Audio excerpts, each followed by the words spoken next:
It is my honor to welcome you to another year for the Batangas Medical Society. I am truly grateful for your support and trust as I begin my term as President.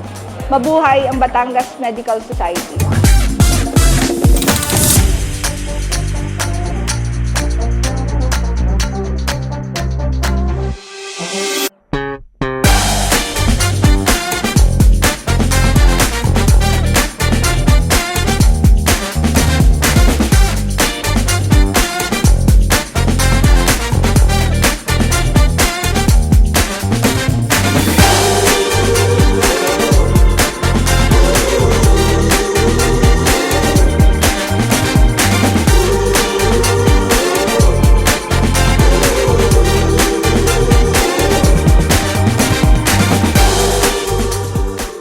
I hope everyone enjoyed, and it's been a fruitful year for my term, and hopefully we have to support, of course, the next team po in the leadership of Dr. Amaya Manggobat.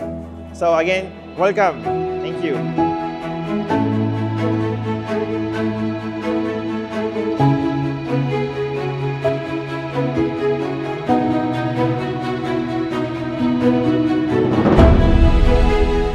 Yung 1 year na nagdaan was very tough, pero masaya. Mga activities, madaming mga projects na natapos. Gusto ko lang siyang ituloy as I begin my term as a President kasi magaganda na yung mga naumpisahan ni Doc RJ, our previous President.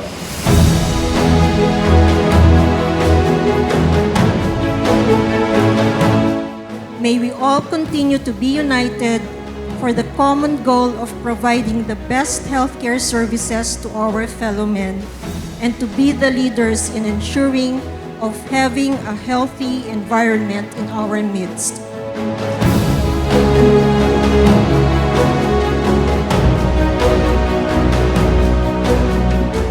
Tonight, as I stand before you at the end of my term, my heart is filled with gratitude. When I accepted the responsibility of leading the Batangas Medical Society, I knew the journey would not be easy. Yet through it all, I never felt alone because I had all of you beside me, supporting our vision and our mission. You doctors are at the forefront of the healing that will take place if you fight for the Filipino family and use your position, use your skills, use PMA and BMS to bring about the healing of the Filipino family and the healing of the Filipino nation. Keep moving forward and make a legacy. And one legacy that we can have is to have one united and strong voice for truth, for transparency, for integrity, and for public trust.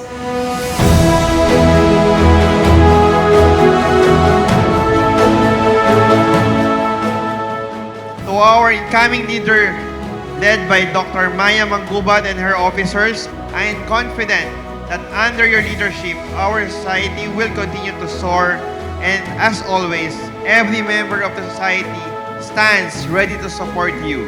Together, we can achieve even greater things. Mabuhay po ang Batangas Medical Society. Together, let us lead with courage, serve with compassion, and continue the noble calling of medicine. Inspire future generations of physicians and bring healing and hope to every community we touch. Maraming salamat po at mabuhay po ang Batangas Medical Society.